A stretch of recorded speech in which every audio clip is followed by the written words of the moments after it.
घावण्याचं पीठ तयार केलंय, पण ते कसं करायचं माहिती आहे का? तांदूळ ना धुवायचे, रेशनचे तांदूळ आहे ते धुवायचे, धुवून वाळवायचे, वाळवून झाल्याच्या नंतर ना दळून आणायची. जास्त पण बारीक दळायचं नाही ते. आणि नंतर मी आता बघा टोपामध्ये पीठ घेतलंय, पीठ त्याच्यामध्ये पाणी टाकलंय, मीठ टाकलं आणि मी आता हा घावणा बिड्यावरती टाकते.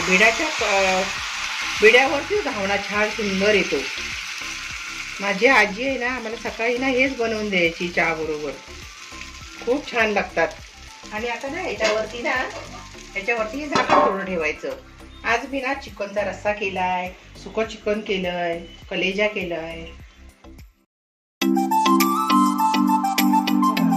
तयार घावणे, या सर्वांनी खायला.